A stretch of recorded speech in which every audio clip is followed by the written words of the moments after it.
Fala, patriotas, sejam todos bem-vindos ao canal Bastidores do Poder. Vamos a mais um conteúdo, a mais uma notícia diretamente de Brasília, trazendo as últimas informações do deputado Gustavo Gayer.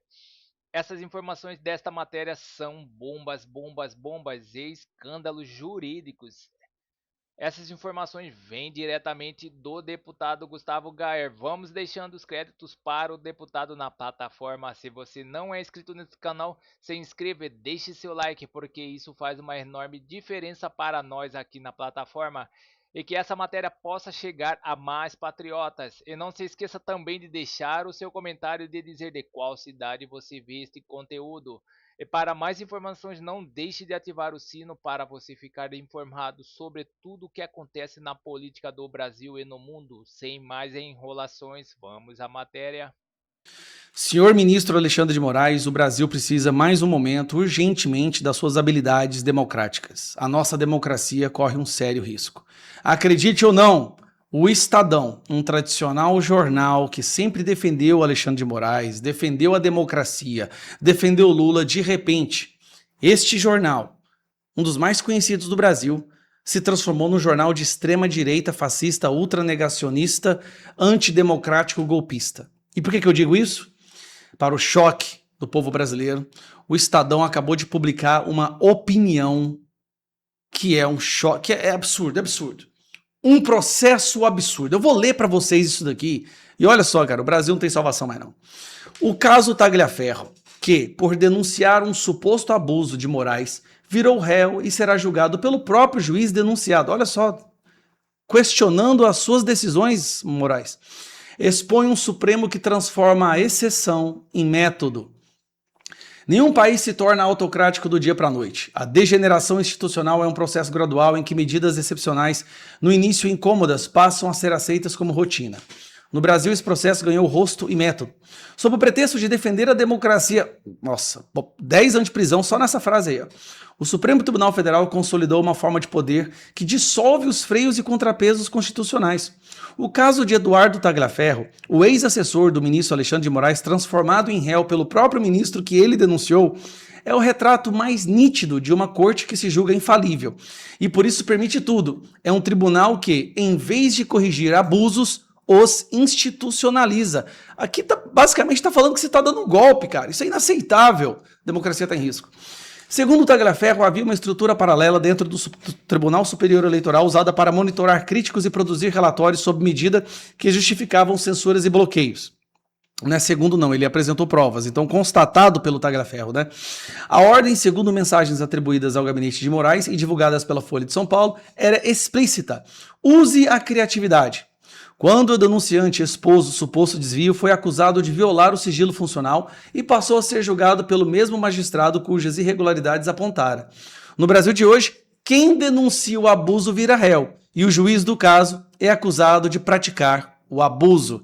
Cara, isso aqui é pior que o golpe do 8 de janeiro. Inaceitável. Tem que fechar essa imprensa amanhã. A perversão jurídica é tão evidente, a perversão jurídica é tão evidente quanto constrangedora. Moraes atua simultaneamente como vítima, investigador e julgador. Ah, não me diga uma coisa dessa. Você não tá, o Estadão não tá falando uma coisa dessa não, vocês estão de brincadeira comigo. E o tribunal age como cúmplice passivo. A Procuradoria-Geral da República, que acabou de ser reconduzida graças aos votos dos senadores, ao invés de apurar as denúncias feitas pelo ex-assessor, preferiu denunciá-lo.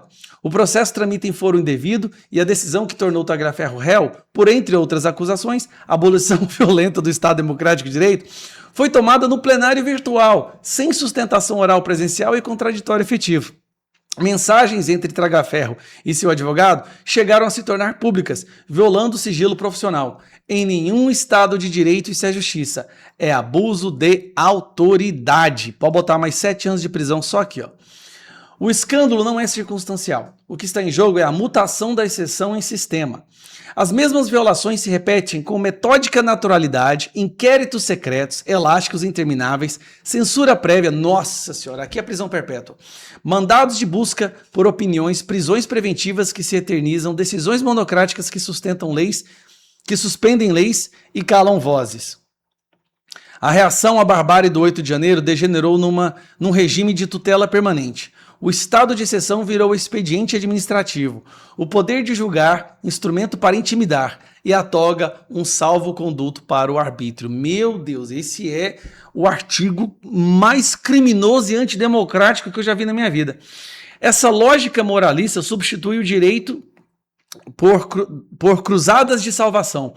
A toga transforma-se em armadura e o juiz em parte interessada do próprio veredito. A imparcialidade virou fraqueza, a prudência álibi dos que se calam. O Supremo já não age como intérprete da Constituição, mas como seu substituto.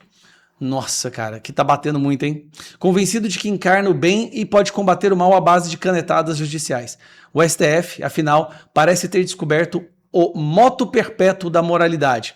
Julga, absolve a si mesmo e aplaude a própria virtude. É a liturgia do poder travestida de zelo cívico. Os ministros precisam fazer uma autocrítica, reafirmando o devido processo à separação entre acusar e julgar, e a humildade de absorver quando há dúvida, pois a autoridade da justiça nasce... Basicamente, nesse artigo aqui era para liberar o Bolsonaro agora. Pois a autoridade da justiça nasce da forma, não da força. A democracia não precisa de guardiões armados de exceção, mas de juízes capazes de obedecer às suas regras. Só quem compreende seus limites pode exercer legitimamente o poder. E é esse o senso de limite que o STF parece ter pulverizado. É só o que a gente tem falado há 6 anos. O caso Tagliaferro não é um acidente, é um sintoma. É o espelho de que uma corte que, a pretexto de salvar a República, decidiu que está acima dela. Não se defende a democracia traindo os princípios que a definem. Tá falando que o Alexandre de Moraes está traindo os princípios da democracia? Aí é pelotão de morte. Não se preserva a liberdade por meio de censura, nem a Constituição por meio de violação de suas garantias. Quando a exceção se torna método, a lei deixa de proteger o cidadão e passa a proteger o poder.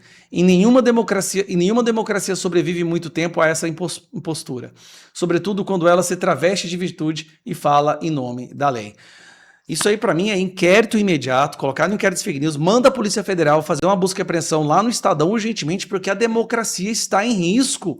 Como que um jornaleco desse, fascista, militante, golpista, se atreve a falar a verdade? Desse jeito, a nossa democracia não sobrevive.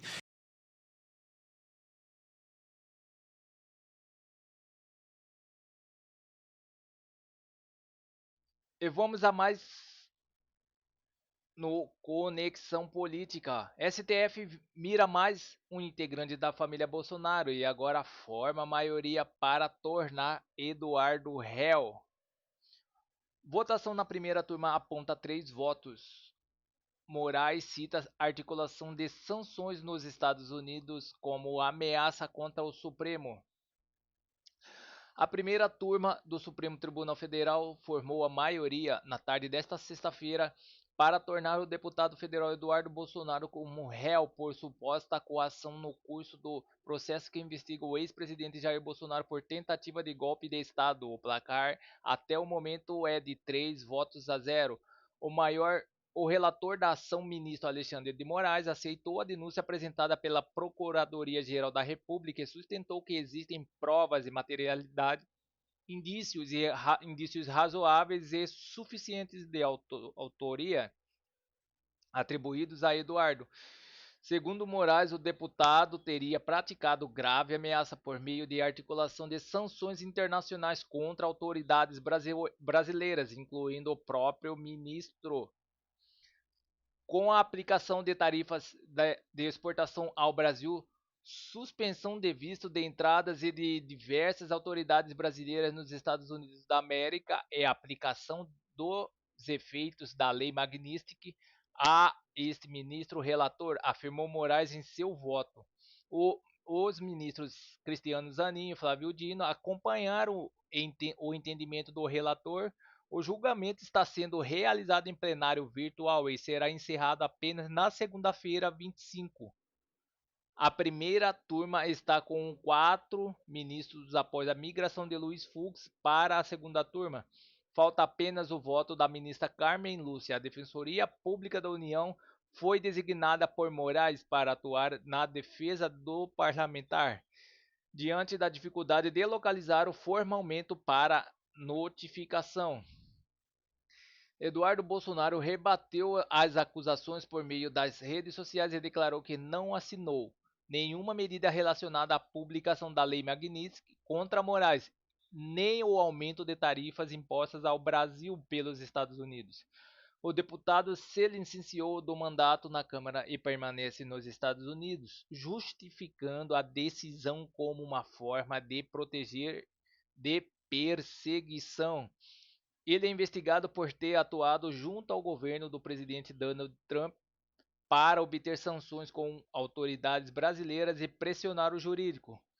A Polícia Federal afirma que as ações teriam como objetivo fragilizar o avanço do inquérito contra Bolsonaro e, ao mesmo tempo, abrir caminho para uma anistia ampla, geral e restrita. De acordo com a investigação, as articulações se intensificaram com o avanço da apuração sobre uma suposta tentativa de golpe de Estado após as eleições de 2022. Então é isso, pessoal. Essas são as notícias que estão circulando nas mídias da internet. Obrigado pela sua audiência e não se esqueça de deixar o seu like no sino e de clicar no sino para mais informações sobre política. Agradeço a todos pela audiência.